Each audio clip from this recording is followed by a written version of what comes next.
Muy buenas noches, queridos amigos y amigas, otra vez acompañando la noche de todos y cada uno de ustedes. Estos especiales que estamos transmitiendo, pues obviamente son producto de los 70 años de nuestra querida diócesis de Vitama Sogamoso. Y estamos invitando a los sacerdotes, algunos laicos también, que forman parte de la vida de nuestra iglesia particular de Vitama Sogamoso. Y pues obviamente durante los programas anteriores hemos tenido la dicha de tener un buen grupo de sacerdotes y la gran mayoría de ellos, cuando hablamos de la historia de la diócesis, nos han referenciado al padre Humberto Agudelo y por eso lo tenemos a él esta noche acá en nuestro programa. Padre Humberto, buenas noches. Buenas noches, ¿cómo están? Muchas Bien, gracias, padre. muchas gracias por la invitación, muy amables. Bueno, padrecito, la mecánica de nuestro conversatorio es eso, es hablar un poco de la vida, obra, milagros de nuestros invitados, ¿no? Primero, pues obviamente queremos conocer a la persona del padre Humberto Agudelo, dónde nació, cómo estaba conformada la familia, en qué lugar de la ciudad donde nació que se crió, y esos primeros momentos de su vida, de estudio, de formación inicial, y luego ya pues entraremos más en detalles de la vocación y el sacerdocio. Entonces, primero queremos conocer a Humberto Agudelo, a la vida del padre Humberto Agudelo.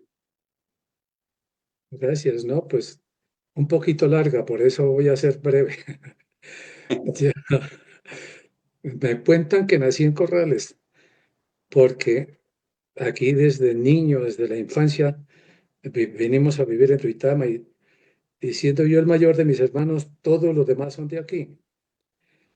Entonces, aquí en Tuitama prácticamente pasé mi infancia y mis estudios de primaria y mis estudios en general de llegar también hasta hacer la primera comunión y todo. Años más tarde, pues aquí vine a cantar mi primera misa y así todo ha sido alrededor de Duitama como una ciudad que nos ha acogido a todos en mi familia desde Bueno, hace ya mucho. estudios iniciales entonces, nacimiento en Corrales, luego se vienen a Villa de Duitama, donde forman ese hermoso hogar Agudelo Corredor. Pero bueno, estudios, ¿dónde fueron los estudios de primaria? Habían pocos colegios, me imagino, ¿no? Sí, claro, en esa época solo había una parroquia, la catedral. General. Entonces, alrededor de eso, pues se hizo Duitama prácticamente. Por eso uno de sus líderes, incluso de los que pusieron las bases para la diócesis, fue el padre Cándido Quintero, que duró varios años aquí como párroco, y al cual pues todos nosotros le caminábamos en la infancia, mis papás y toda la gente de Duitama. Allí fuimos aportando lo necesario para la refundación de la catedral, porque esa catedral no estaba como la tenemos hoy. Esa catedral era una casa gigantesca, oscura, que le decían el túnel. Y por eso el padre Cándido Quintero rompió el tejado e hizo lo que hoy tenemos como un segundo piso, digámoslo así, todo lo amarillo y con esos ventanales. Eso le dio mucha vida. Eso la puso en órbita, además de las torres que también pues las dejó prácticamente ya completas como las vemos hoy. Uno de los misterios de eso que yo he preguntado y nadie me ha dicho, ¿de dónde sacaron esa piedra caliza de la cual está hecha la Catedral de Vitama? Ese misterio no lo he podido resolver porque no es de por aquí, de ninguna cantera de No, alrededor de no. Vitama. Entonces, es un misterio de investigación para los que les encanta la historia. Bueno, la infancia del padre Humberto transcurrió ¿dónde?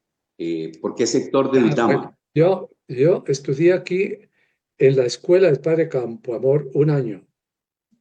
Después en la escuela pública que se llamaba, allá abajo donde había Esculturama, un año. Y luego vinieron los hermanos maristas y con ellos seguí estudiando hasta cuando se fueron, porque vinieron después los padres javerianos, los padres de misioneros de Yarumal. Y ellos, con los hermanos, tenían su colegio donde después fue el seminario, allí cerca con Confavoy, donde está un lote desocupado hoy. Sí, sí, Ahí fue sí. mi colegio. Ahí estudié con ellos y cuando me fui al seminario, antes me tocó en mis espaldas ayudar a subir los muebles para los padres salesianos que llegaban enseguida y ahí fue donde estudiaron después mis hermanos. Pero entonces, antes me tocó en estos colegios de aquí, de los hermanos maristas y de los padres javerianos. Bueno, y ya, pues obviamente, como se dice que ya buena parte de la vocación en esa generación, por allá de los años, no sé, 50 y algo menos, tenían como referente al padre Cándido Quintero, única parroquia en Duitama, catedral, tantas Sin obras que embargo, hizo. sin embargo, había capillas, ¿no? Por ejemplo, lo que hoy llaman el Espíritu Santo, esa capilla es vieja. Ahí, Claro. ahí aprendí yo a ser acólito con el padre Quintanita, un viejito, el que me enseñó a contestar todo en latín. Y ahí esa iglesia era la del hospital, Sí, señor. manejado por las hermanas de la presentación en esa Bueno, época. sí, sí, sí. Y entonces ya la vocación comienza a perfilarse, pues porque ya tenía por lo menos la posibilidad de acompañar en las Eucaristías ahí en la capilla del hospital en ese tiempo, ¿no? Por la Dorada hacia allá. Sí, Y sí. ya hay de pronto claridad sobre la vocación. ¿Cómo nace la vocación? Pues yo he sido un lector afiebrado desde niño. Mucho me encanta la lectura, me ha encantado. Y entre mis lecturas favoritas venían revistas de los hermanos, de las hermanas maristas. Sigue tu estrella, era una de sus revistas. Y, y Vidas de Santos, que en cómic cada mes venía Vidas de Santos desde México. Había una Sí, sola librería en Duitama, la del señor Torres, allá abajo por los lados de la estación del tren. Allá íbamos a comprar el Peneca, allá íbamos a comprar esas revistas que leíamos con gran pasión. Y ahí fueron llegando ideas. Recuerdo una mañana, una tarde, que me puse a leer algo sobre la vida de los pobres. Eso me impresionó mucho. Eso como que me hizo pensar en llegar a ser como sacerdote, misionero, todo eso. Se me vino en esa época, digámoslo. Y sí, ahí fue como de lo que a veces me pongo a reflexionar, ¿dónde surgió? Pues no solamente ese es digamos, como un hito, porque todo eso venía en mi casa, mi mamá fue una santa. Mi mamá, en este momento, pues yo creo que es de las santas que han visto esta ciudad, y no por ser mi mamá, porque todas las mamás son santas, pero sí por el reconocimiento de toda su gente, de todas sus vecinas. Basta decir que uno de los sacerdotes vecinos de allí, que se fue de Salesiano, fue por mi mamá, que lo cultivó también, y está hoy de Salesiano. bueno, listo. Nace la vocación y la inquietud y buscar ahora dónde estudiar. Sí, ahí, al querer yo ser misionero, pasó por Tuitama dos sacerdotes buscando vocaciones. Y allí en el colegio de los de los padres javerianos, nos convencieron como a 8 jóvenes de aquí de Vitama para irnos de misioneros. Y nos fuimos, la patota. La pesca fue abundante, entonces. Sí, sí, es que como no venía por aquí nadie más, Claro. entonces nos fuimos para Barranca y allí estuvimos estudiando con los jesuitas. Una formación maravillosa de la cual yo tengo mucha gratitud con los padres jesuitas porque su educación y su pedagogía son maravillosas. Con ellos pasé varios años viniendo, lógico, aquí a Duitama, pero es que hubo un problema, que el año que me fui, al año siguiente, fundaron la diócesis de Duitama. Pusieron a Monseñor Flores. Inmediatamente yo me presenté para ser también seminarista de aquí de la diócesis y él su respuesta fue negativa, según él, porque yo era un seminarista de otras diócesis. Y dije, Ujú. Monseñor, yo, yo no estaba en otra diócesis. Cuando fundaron la ciudad, la diócesis, pues aquí estoy. No quiso. Bueno, pues yo seguía allá porque estaba feliz. Esa formación para mí me llegaba al alma. Más aún, por ejemplo, todos, cada año estudiábamos latín. Tanto que después, cuando yo llegué aquí a Vitama, que fue Monseñor Julio Franco Arango, con el que inmediatamente pudimos hacer gran amistad, él mismo me dijo que pues estuviera trabajando aquí en el seminario, donde yo había estudiado, allí era ya el seminario menor, Ah, sí. y ahí fui profesor de latín durante un medio año que estuve, para luego sí después de haber estudiado filosofía en Pamplona, pues ya pude, por intermedio del padre Rositas, que fue un gran apóstol conmigo y me ayudó a incardinarme, por decirlo así, sin estar yo incardinado con nadie, sino por decir algún verbo.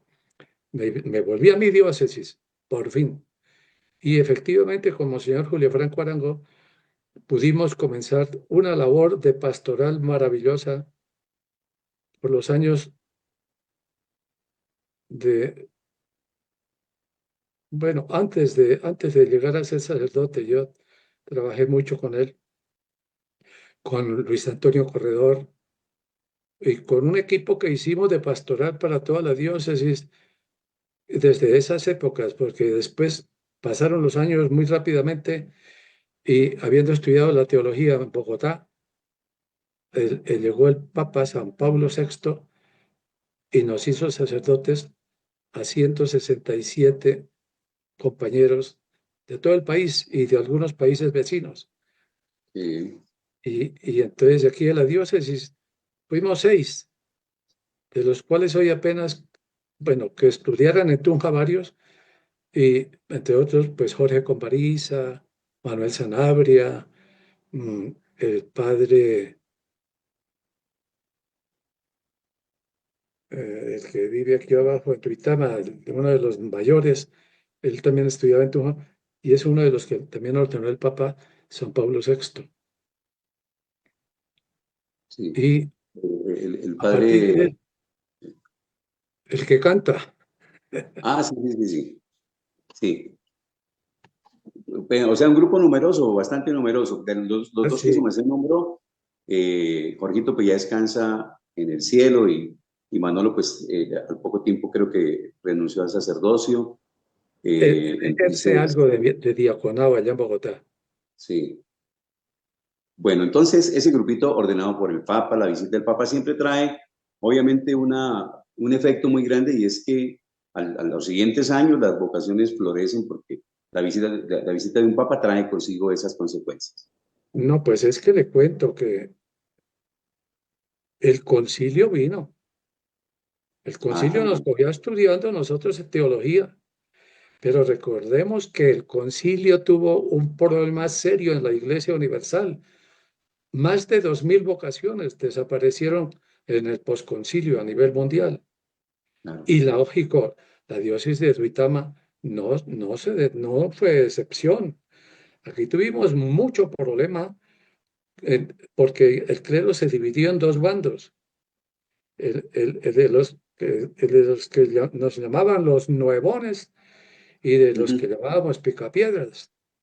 Sí, sí, sí. Eso fue duro, eso era una mentalidad, pero mejor dicho, que gracias a que estudiábamos en el concilio y en la universidad, pues nos sostenía todo lo que vino del concilio, todos los cambios a nivel de general, no solamente la liturgia, a nivel general, y luego no solamente el concilio que habló de los jóvenes maravillas, sino también algo que vino aquí en Colombia en ese año, que fue, o en esos años, que fue el influjo de Medellín en la Ah, opción por los jóvenes, la opción opción pro- y lo que escribió el Papa San Pablo VI. Él escribió un documentazo que influyó mucho y desde entonces, no solo ahora, sino ya desde hace más de 45 años más, el Papa escribió la Evangelii Nunciandi, donde se habló por primera vez de la nueva evangelización. Eso ya hace medio siglo.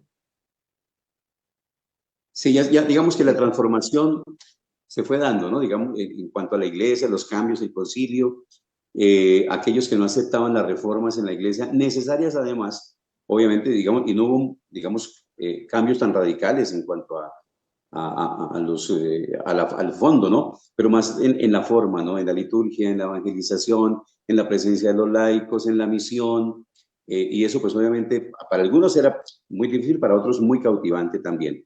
Y entonces esa época posconciliar ya viene, digamos que la ordenación sacerdotal, la incardinación a la diócesis y el trabajo ya comprometido en Bueno, nuestra diócesis. Yo le incardinación es decía, un decir. señor, Incardinación es un decir, porque yo no estaba. sí, digamos la vinculación o el volver a la diócesis, ¿no? Digamos que Sí, volver a la sí, diócesis ya abrigado. sí, Cuando yo como señor, señor, como señor Julio Franco Arango, él fue un hombre que me apoyó en muchas cosas. Por ejemplo, él me dejó y él mismo me le insinuó poner el diaconado un año antes de terminar las 4 años de teología en la Javeriana. ¿Por qué razón? Porque él sabía que iba a venir el Papa y me lo dijo, que si que yo quería me adelantaba para que no tuviera problemas. Y así yo terminé, me hicieron, el Papa me hizo sacerdote faltando un año para terminar estudios en Bogotá. Ese año después, para mí fue un tormento, porque tú te podrás imaginar en el Aloysiano, donde vivíamos todos los que estudiábamos de todo el país en la Javeriana, que no éramos jesuitas, pues allí me tocaba todos los días de ese último año mío celebrarle a mis compañeros y predicarle a mis compañeros. Tú sabes, es muy tú sabes teso. lo que significó para mí el sacrificio de la Eucaristía. A todos, a todos les costaba. A ellos y algunos que fueron ordenados también por el Papa San Juan Pablo II, les sucedió lo mismo en Tunja, ¿no? Entonces, ese medio año que les hacía falta de estudio en Tunja como sacerdote, celebre y predique a los compañeros que complique, que complique. Ah, no, Pero no, bueno, no, no. digamos, son de Es, las experiencias bonitas y que enriquecen. Cuando yo le decía al comienzo, cuando hice la presentación, y es verdad, el padre Humberto Agudelo fue referenciado por muchos sacerdotes que nos han acompañado con el tema de la pastoral vocacional y la pastoral juvenil. ¿Cómo inició y cómo fue el trabajo también con el padre Jorgito Conbariza, que en paz descanse, ese equipo grande que se formó en la diócesis, que promovió vocaciones, que motivó a muchos jóvenes, lo de campamentos misión, esos primeros años de sacerdocio acá en Duitama, en nuestra diócesis, ¿cómo los vivió? ¿Cómo fue? pues mire, yo trabajé desde la curia en total 14 años de la pastoral juvenil, pero yo tengo que agradecerle a Dios la bendición que Él me dio dándome buenos profesores, porque el que me enseñó a mí pastoral fue el padre Vela, Jesús Andrés Vela, jesuita, director del IPLAG, Instituto Latinoamericano de Pastoral Juvenil. ¿Me estás oyendo?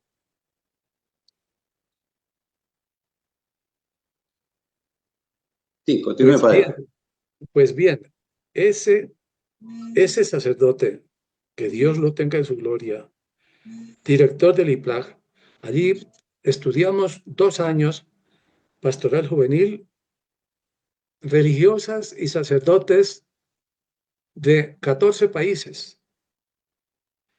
Entonces fue allí donde pude yo conocer muchas cosas que pude traer a la diócesis con el apoyo de Monseñor Corredor, que en esa época todavía no era Monseñor, pero que fue el que coordinaba el equipo de pastoral. Y la diócesis tenía que llegar hasta Huicán, al norte. Mensualmente pudimos trabajar por todos los colegios, por todas las escuelas que podíamos, con jóvenes, con convivencias de toda índole, convivencias de relaciones humanas, convivencias de concientización, convivencias de todo. Y fue allí donde también aprendimos lo que significa un campamento misión, lo que significa una Pascua juvenil. Perdón, padre Humberto. Campamento Misión. Yo tuve la dicha hace 40 y algo de años de iniciar Campamento Misión, y uno de los referentes del Campamento Misión fue el padre Alejito Londoño. ¿Usted lo conoció, Alejo Londoño? Claro, Claro. fuimos compañeros. Fueron compañeros. Y Claro, también el tema de Campamento Misión sirvió efectivamente para impulsar acá también todo este trabajo. claro, es que aquí tuvimos que hacer campamento de misión en Ritacuba, en La Cueva, en Sogamoso, en Duitama, y más encima enseñarle a los capellanes, porque en eso sí me preocupé mucho de hacer cursos para los capellanes de la diócesis.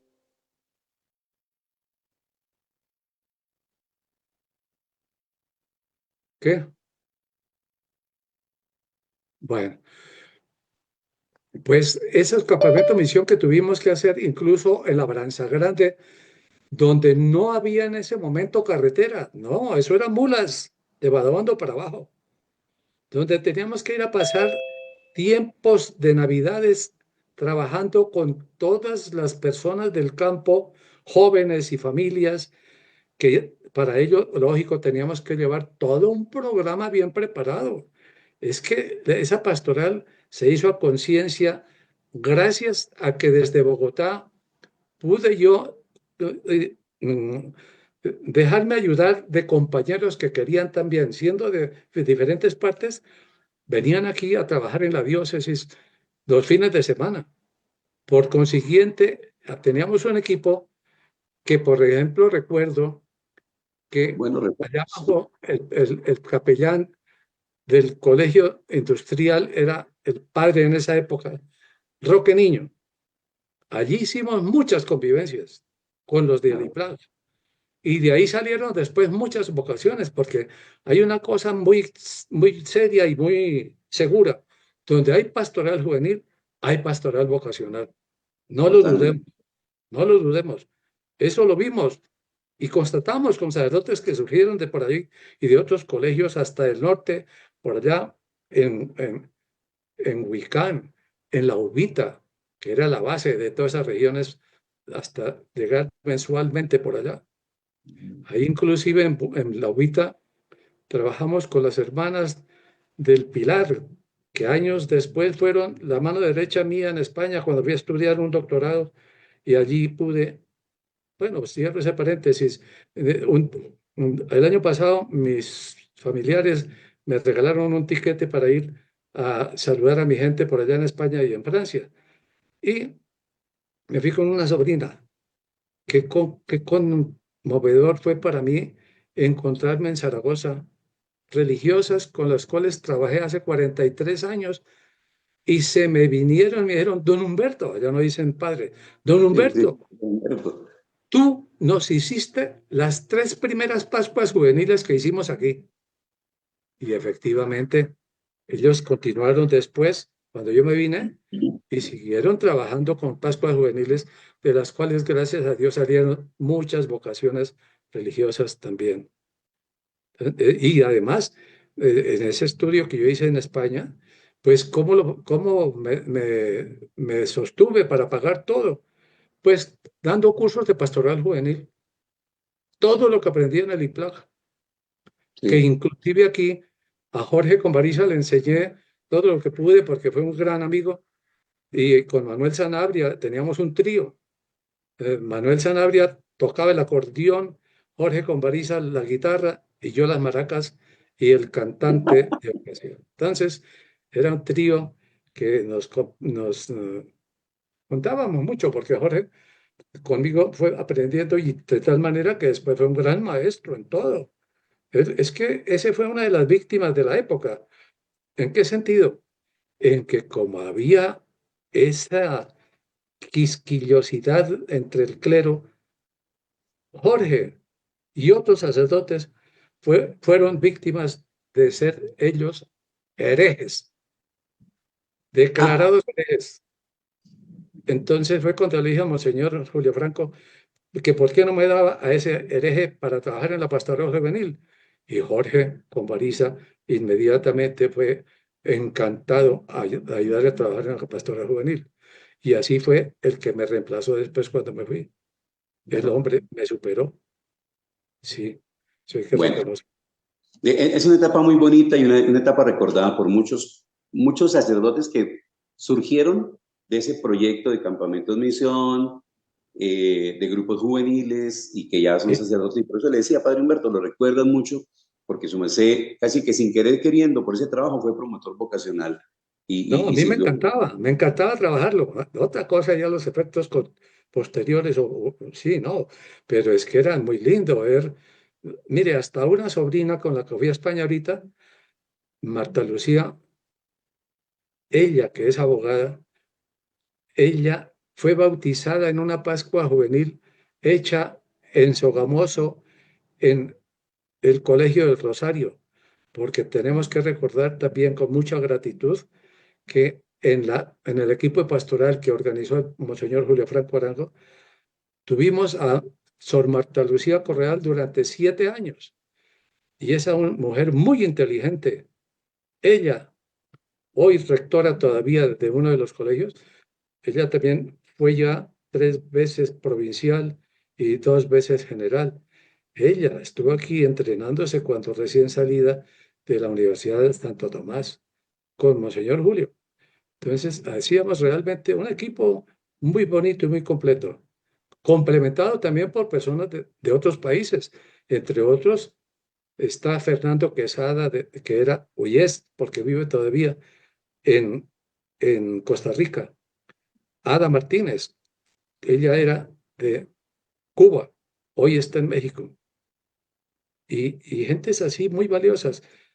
Está también Lourdes Pérez, una española que hoy está de misionera en en un puerto entre Perú y Brasil. Misionera sigue. Entonces, toda esa gente valiosa, apostólica, pues realmente para mí fueron maestros, todos, Claro, compañeros, claro, claro. grandes amigos. Y producto también, pues, digamos, del testimonio de vida de quien, como encargado de la pastoral, fortalecía también ese trabajo y ese proceso. Padre Humberto habla que terminó ese ciclo de trabajo acá en la diócesis antes de viajar. ¿Para dónde Sí, nos fuimos, Padre Humberto? pues es que cuando Monseñor Julio Franco murió, coincidencialmente yo estaba coordinando allá en Suatá una convivencia precisamente de las que hacíamos continuamente.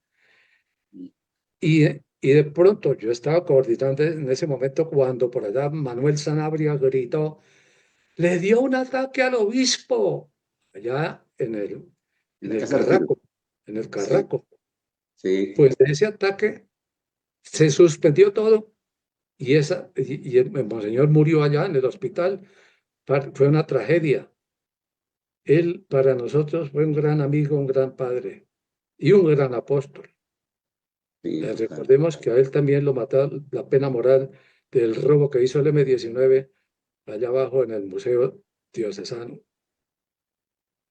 cuando se llevaron a la custodia con la cual bendijo el sacerdote de Sochaviejo al ejército cuando llegó un domingo allí y se encerró, hizo cerrar la iglesia y pidió al padre que le dieran lo que pudieran de ropa a los que venían de esos páramos, porque el pueblo de Pisba no es frío, eso es caliente. Lo que es frío son los páramos. Allá hay una laguna que se llama la Laguna del Soldado, que era donde sí, botaban a los muertos. Pues ahí, con esa custodia con la que bendijo ese sacerdote al Ejército Libertador, estaba en el museo de aquí, de arte religioso y colonial. Esa fue otra de las joyas que se perdieron y nunca más hemos sabido dónde estarán. Eso es otra historia muy triste, pero de todas maneras, Monseñor sí sufrió mucho moralmente por eso. Y él me dio permiso de ir a estudiar. Él decía que me fuera para Lovaina. Ay, yo decía, lo que dice la gente es malo. Lovaina es una vaina. ¿Por qué? sí. Porque uno llega ya a estudiar francés o cualquier idioma de esos y se le va ahí el tiempo. Murió y vino Monseñor Trujillo, creo que se llamaba el que... Augusto Trujillo, de Tunja. sí, y él dijo que él quería seguir totalmente las ideas y cosas que tenía Monseñor Julio Franco. Entonces, como él me había dicho como fuera, él me dijo, mira, yo quiero que cumplas eso, pero te digo, los sacerdotes mejores que yo tengo en Tunja son los que han estudiado en España. Le dije, ay, monseñor, eso yo le pedía a monseñor Julio Franco. Él decía que en España no. Pues él sí me dio gusto y allá fui a parar. Y en España estuve haciendo un doctorado y en España estuve también viviendo, como le cuento, del trabajo de pastoral juvenil. Porque en España no había pastoral juvenil que valiera, pues, digámoslo así, porque es que lo que hizo el padre Andrés Vela, que también era español, Jesús Andrés Vela, aquí en Bogotá, si hoy va uno a cualquier parte de América Latina, lo que hay de pastoral juvenil o es de exalumnos del IPLAG. Sí. Ahí estaban también Es la escuela algunos. de formación, sí, la Sí. escuela de formación. Entonces, allá en España, pues yo pude dar muchos cursos de pastoral y con eso pagué mis estudios. Gracias a Dios tuve el apoyo, también tengo que reconocerlo públicamente, de las hermanas del Pilar, las hermanas de la Caridad de Santa Ana, que aquí en Colombia pues las conocí sobre todo en la Ubita. Una anécdota chiquita. Estaba en Madrid y María Jesús San Juan, que fue la rectora de la Ubita, con la cual trabajamos varios años y varias marchas de María que se llamaban allá y cosas de esas, pues un día me llamó de Zaragoza, me dijo, oye Humberto, mira, mañana tú estás ahí en Madrid ocupado, estás muy ocupado. Le dije, pues no, pero qué se te ocurre? Mira, es que yo no conozco Madrid y quiero que me acompañes a unas vueltas. Dije, ah, no, claro, yo te espero allá en la estación de tren. Y efectivamente, salimos, dimos las vueltas y estando por allá, le dije, oye María Jesús, en una de las venidas, le dije, ¿cómo te parece que una persona llegó a una de las tres cordilleras de Colombia, a la oriental, conoció a un indiecito allá en un pueblecito y resulta que ese indiecito tuvo que venir aquí a España para mostrarte cómo es la capital de tu país. Es una anécdota. Me dio un huescazo en plena la gran vía. Ay, no, pero bueno, ese era un paréntesis. Y allá, pues sí, estudié en Salamanca, aunque los estudios los hice en Madrid y la tesis la hice en Zaragoza. Entonces, allá viví en el seminario San Pedro. Y Bueno, ¿qué estudios fueron, padre? yo hice un doctorado en teología pastoral Sí, claro, y, tenía que y mi ser. tesis fue precisamente sobre uno de los ejemplos que había en América Latina para exhibir. Colombia, la tesis que por aquí la tengo se llama Iglesia y Sociedad en la República de Colombia Contemporánea, 1934-1970.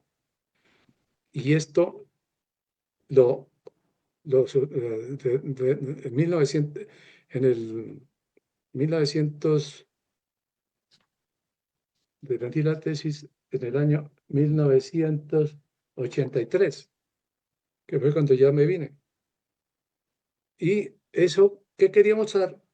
La importancia del concilio en nuestros países, porque es que lo que había preconciliarmente, madre mía, cuando se estudia todo desde el magisterio, decretos, mm, mandatos, bueno, un verticalismo agudo, pero de pastoral poco, cosa que el concilio, gracias a Dios, vino a ser realmente el soplo que dijo San Juan 23. Realmente vino a renovar la iglesia, eso sí lo pudimos constatar y sufrir a los que nos tocó poner las primeras bases de lo que hoy existe. Ponerle el pecho a las reformas, a los cambios. Sí.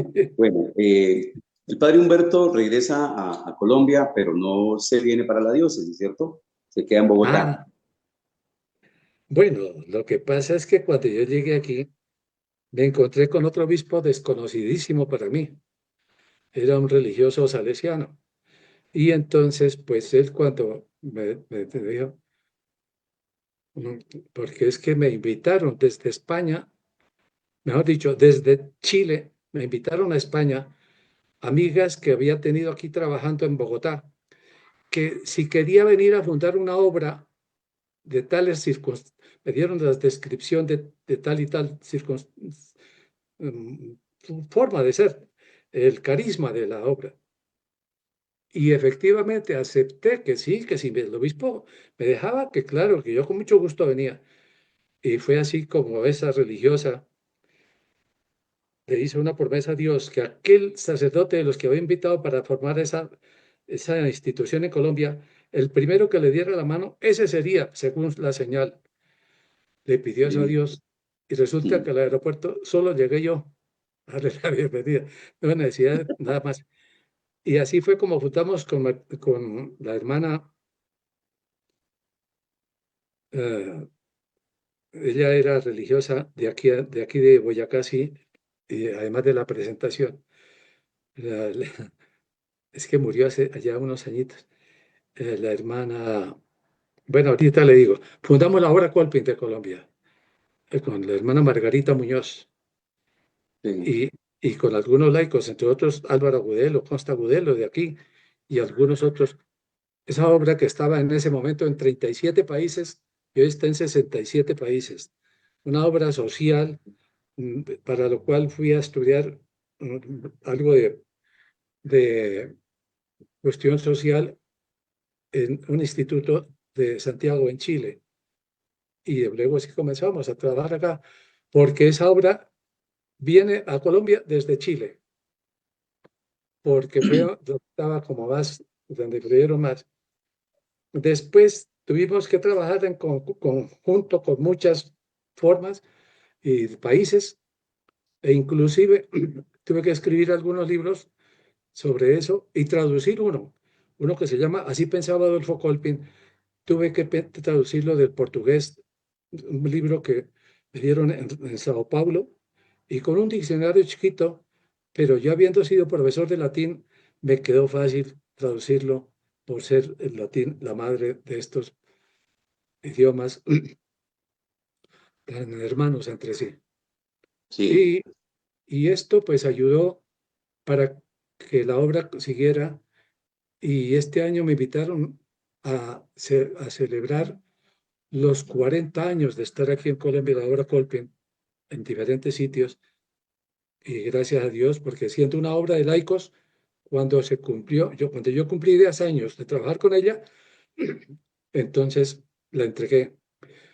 Por consiguiente, yo tuve que trabajar y vivir en Bogotá, con el permiso de Monseñor, eh, Coronado. y además con el otro obispo, porque ya estaba aquí en esta diócesis Monseñor el santanderiano Prada, San querido Miguel, Carlos Prada. Carlos Prada, con el cual había sido yo compañero en filosofía allá en Pamplona, y me dijo, mira, si tú estás amañado en Bogotá, quédate allá. Entonces, Mm. fue cuando allá en Bogotá, pues yo trabajé durante muchos años en cuestión de pastoral juvenil y pude escribir varios libros que han servido a mucha gente. Algunos de ellos ya está en la edición 24. Háblenos un Entonces, poquitico, un pequeño paréntesis, padre. Yo le voy a preguntar sobre eso. El padre Humberto también es referente a nivel nacional con el tema de escuela de padres digamos, todo el tema de la pastoral vocacional y juvenil. Pero para las escuelas de padres, ¿qué se inventó el padre Humberto? no me inventé. Yo estudié a distancia con la Universidad de la capital de Navarra.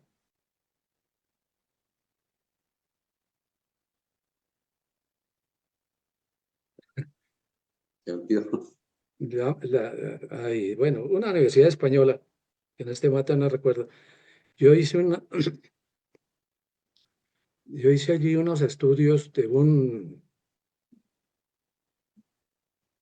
bueno, saqué un título ahí, en pastoral familiar. Eso me sirvió de base. Y eso, por eso me dediqué también en Bogotá a fundar las escuelas de padres y para ello saqué con Marta Lucía Correal 2 volúmenes de 100 talleres que se llama Hacia una escuela de padres, talleres pedagógicos. Todo desde la experiencia de trabajo allí, porque es que estuve en Bogotá total casi 40 años. Por eso allí un día les conté a ustedes que yo tengo el título de sacerdote emérito de la Arquidiócesis de Bogotá, pero porque cordialmente me lo regaló el arzobispo que murió, el cardenal que murió, y en gratitud, porque yo trabajé pues todos esos años allá en Bogotá, pero eso sí, nunca le acepté incardinarme en Bogotá, que me ofrecía parroquia. Y dije, no, mi diócesis es Duitama y ha sido y será. Y no, y le agradecí. Y entonces me dieron, sí, el título y yo llego a Bogotá, muy bonito, con gentes de allí, maravilloso, como colegas, como gente buena. Pero ya le digo, el trabajo para mí fue la pastoral juvenil en Bogotá, en los colegios y las escuelas de padres sobre todo, de los cuales tengo, pues las Paulinas me han publicado 21 obritas para eso.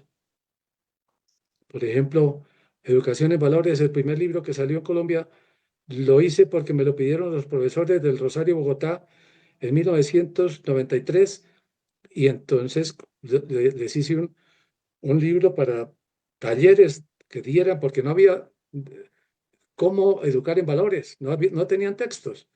Entonces me inventé esos y ahí ya otros vinieron después y les cuento que con eso, uno de esos libros, un día me llegó una carta sin yo esperarlo. Aquí lo tengo, inclusive es un librito que se llama Educación en Valores, Talleres Infantiles. Bueno, ¿cuál sería mi sorpresa cuando me llegó una carta del ministerio felicitándome por ese libro y diciendo que mediante ello me subían de categoría, o no sé cómo se llama, a la 14, de la educación, la categoría El 14, escalafón. El escalafón de 14. escalafón, exactamente. Bueno, yo les agradecí porque eso sí fue por un libro. Y así varios libros que también hoy en día, si les contara anécdotas, habría muchas, pero si puedo decir sin modestias, ¿puedo contar una? Claro, tiene todo el derecho para hacerlo. Bueno, estando en Madrid, me llamó un amigo, me dijo, tú ya pasaste por Bilbao. Bilbao es una de las plazoletas más importantes del centro de Madrid. Y dije, no, ¿por qué? Vete y mira lo que hay allá, mira, vete. Bueno, pues yo dije, bueno, ¿qué pasaría? Oye, cuando llego allá y veo las Paulinas en su vitral, ¿qué tenía allí? En este lado, mis libros y en este lado, los libros del Papa. Y título de eso, Novedades. Uy, en plena Vitral, allá en en el centro Bilbao. de Madrid. No, pues yo dije, y es que en España me publicaron libros también de vitaminas diarias para el espíritu, pero al estilo español, el Sí. vosotros sois y demás. Pero entonces eso para mí fue que cuando me dicen qué es lo que más me ha llamado la atención, es eso, de lo que uno gana en escribir libros, no es en dinero y menos ahora que nadie lee. No, Ujú. son esos grandes éxitos que uno gana a nivel interior, que son lo que se llaman logros, unos logros que da mucho gusto, porque es la conciencia que llega a saborear un éxito interiormente. Y ya lo decía García Márquez, que para un escritor lo mejor son las ferias de libros porque es para un pescado nadar en el agua. Exactamente. Bueno, Y es que mis vitaminas. libros, y es que mis libros, aquí ya que me das la oportunidad, están hechos para servir a los que sirven. Todos mis libros son para la práctica, para trabajar con los que Talleres. trabajan, pero que tienen a su cargo grupos, cursos, convivencias, bueno, para trabajar con jóvenes, para trabajar con familias. Bueno, de los más famositos, de los más conocidos son vitaminas, ¿cierto? Ese le ha dado la vuelta al mundo. Ah, sí, las vitaminas diarias para el espíritu. El Vitaminas padre de diarias. las vitaminas, me dicen por ahí la gente. Sí. No lo quería decir yo, pero bueno, ya que hizo el apunte. Entonces, ¿qué es vitaminas para el espíritu? ¿Qué es? ¿Qué Vitaminas es diarias para el espíritu. vitaminas Son, diarias para el son 6 volúmenes, 6 tomos, y que tienen una dinámica interna. Tienes tu tema para cualquiera de los valores o virtudes humanas, la amistad, el patriotismo, etcétera. Son historias que te sirven a ti para hablar de lo que sea, primeramente de los valores puramente humanos. Después tomas las 4 virtudes cardinales y termina con las 3 virtudes teologales. O sea, hay una dinámica interna para que cualquiera de los sacerdotes religiosas o cualquier maestro tenga que decir algo que pueda sacar jugo, construir a través del diálogo, a través de los encuentros. bueno, Servir a los que sirven. digamos, ya conocimos esa faceta del sacerdote escritor, motivador. Volver a Duitama, ¿qué significó ya estos últimos años? Volver a la tierrita, volver a la diócesis. Ah, ¿Qué no, representa? eso ha sido maravilloso porque es volver otra vez a lo que saboreamos aquí cuando fuimos seminaristas, cuando andábamos en cicla todos los curas jóvenes por toda esta ciudad, cuando No se no había, podía. cuando, pues sí, cuando no había carros, no, o sí los había, pero poquitos. Y entonces, claro que eso es muy bonito venir a respirar. Casualmente, como ahora tengo que ir mucho a Bogotá por la cuestión de la salud, hace unos días, creo que el lunes, me vine de Bogotá con 9 aguaceros. Y al entrar aquí a Boyacá, sobre todo de Tunja para acá, pasó el agua y yo quedé maravillado como mirando por primera vez Boyacá con esos prados tan preciosos, con esos verdes que solamente en Normandía, allá en Francia, la patria chica de Santa Teresita por los lados de Lisieux, solo allá uno vuelve a encontrar esos prados tan bonitos. Pero aquí, ay, yo venía encantado, le daba gracias a Dios porque nos regaló paisajes. Y como le digo a la gente que viene por aquí a visitarnos, sí, por encima tenemos el verde esperanza, pero por debajo están las verdes que se exportan,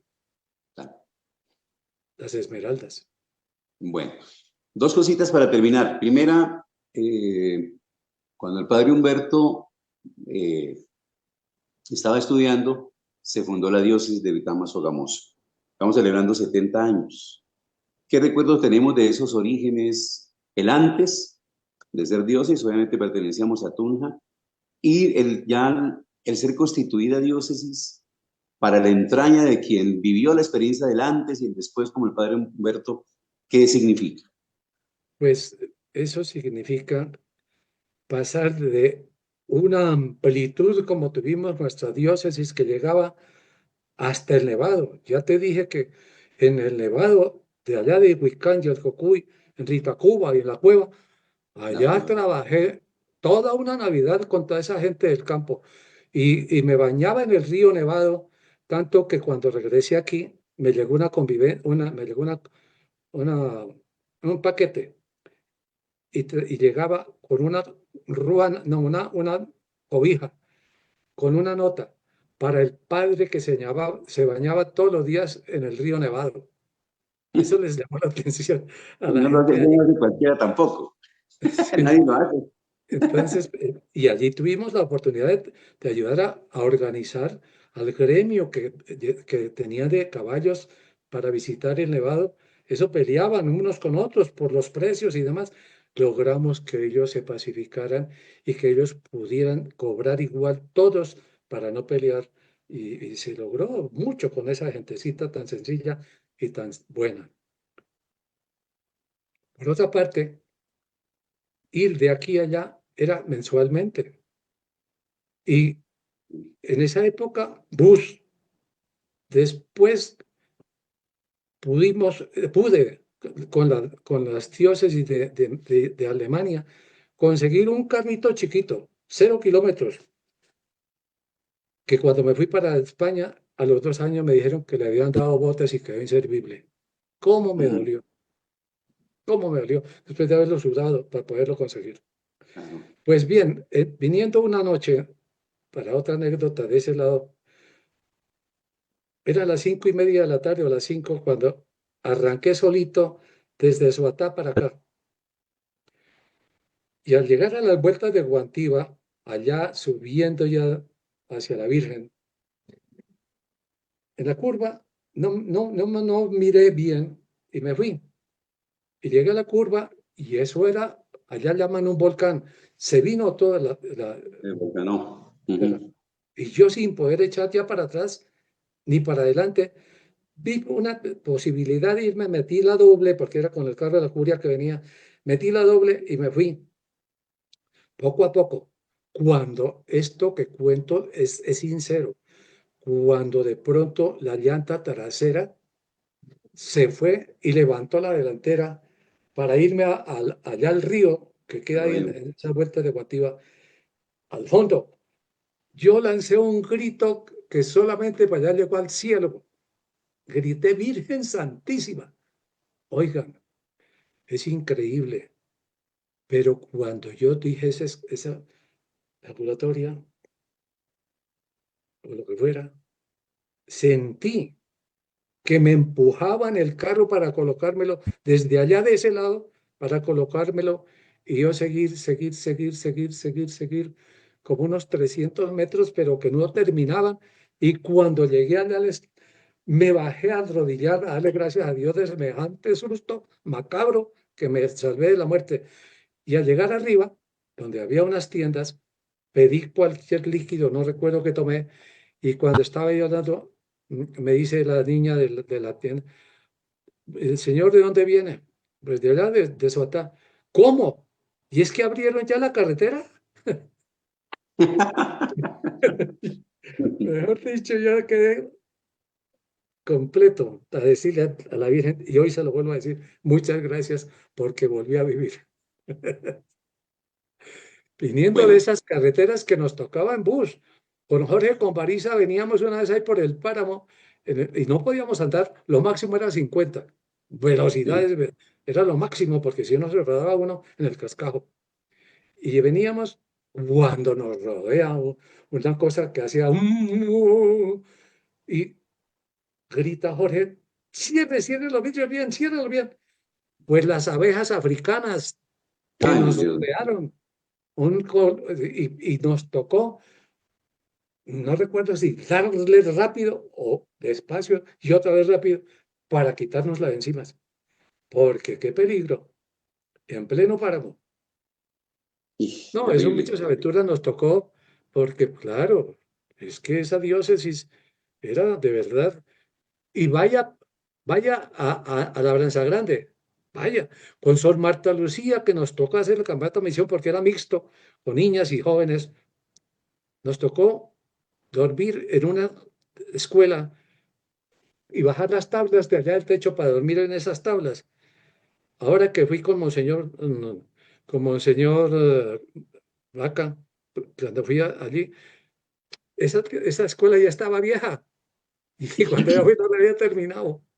Ah, Si pasaron los años que tú me preguntas qué contraste, pues claro, es que es rápido. Yo no me explico por qué, si en Colombia dicen que por medio de la edad son 75 años, pues yo estoy cachando cielo. nada de pensión. Bueno, creo que vamos a tener para otro especial, para otro conversatorio, porque lo que hay es anécdotas, historias, historias de vida, del sacerdote, del escritor, del amigo, porque la vida del padre Humberto también gira alrededor de las religiosas, ¿no? Las comunidades religiosas que lo han acompañado, que lo han Es que, acogido. es que, es que precisamente ayer me encontré con las de allá abajo, la del Sagrada Familia, y les decía, oye, yo era, yo era el vicario religioso, que duré 7 años siendo vicario religioso aquí en la diócesis, y a mí me tocó recibirlas a ustedes, a las italianas, y llegaron con unos baúles gigantescos, no traían maletas, unos baúles, y Monseñor y el doctor Espejo, que les donó, les ayudó a que poseyeran esa finca, pues nunca se imaginó que llegara a ser un colegio como lo tienen hoy, después de 50 años que pasaron ya. Claro, en el cortijo. Bueno, padre Humberto, muchísimas gracias. Yo estoy seguro que vamos a tener otra oportunidad para continuar porque hay muchas cosas que contar, muchas historias de vida. Agradecerle de corazón por el tiempo que nos ha dedicado y nos ha compartido en esta oportunidad, esta noche. Agradecerle porque usted forma parte de la vida de nuestra diócesis, desde su fundación. Agradecerle porque igualmente ha caminado durante, pues, por muchos lugares durante mucho tiempo y el testimonio de vida de quien ha plasmado con letras lo que Dios le ha bendecido con tantos dones y carismas en el servicio a los jóvenes, en campamento de misión, en las escuelas de padres, ¿no? Tantas cosas que el Padre Humberto nos ha contado y que muchas personas saben, ¿no? Y han sido fieles lectores porque el tema de las vitaminas es a nivel mundial que se conoce y es referente para muchas actividades de las comunidades, de los colegios, en los colegios sobre todo, ¿no? En la formación. Bueno, padre Humberto, pues se despide este conversatorio, agradeciéndole nuevamente pues, por su compañía, Andrés también en la parte técnica esta noche y seguramente pues nos seguimos viendo en otra oportunidad. No, yo le agradezco a usted, Padre Fernando, y por toda su gentileza y por toda esa forma tan grata como aprecia a la gente. Y en mi caso, Dios le pague por esa bondad. E igualmente, lo mismo le digo a Fernando, perdón, a Flores, a este Andrés, Andrés Flores, que ha sido también la persona que acompaña este trabajo y que lo hace con tanto cariño. Dios les pague por su bondad y sobre todo también por su estímulo, que ojalá lo logren hacer con otros sacerdotes ya de edad que realmente han dado mucho y sobre todo ejemplo. Muchas bueno, gracias. Dios les pague. Y a su Santa vez, padre Teresita, Humberto. patrona, Santa Teresita, patrona de tantas obras como la obra Colpin de Colombia, y patrona también aquí en Duitama y de algún grupo del cual hago parte, pues a todos ustedes también los bendiga y a ellos y que más. Y muchas gracias. Dios les pague y que ella siga regando rosas sobre esta diócesis, la que prometió pasar el cielo haciendo el bien, regando rosas hasta el fin del mundo. La iglesia del Niño Jesús. Muchas Bueno, gracias. también muchas gracias. Y a ustedes una feliz noche, Dios los bendiga. En 8 días seguramente tendremos un nuevo invitado y con él compartiremos historias de vida y la gratitud que se merecen porque forman parte de esta vida y de la entidad de nuestra Dios. Una bendecida noche para todos, que descansen. Muchas gracias.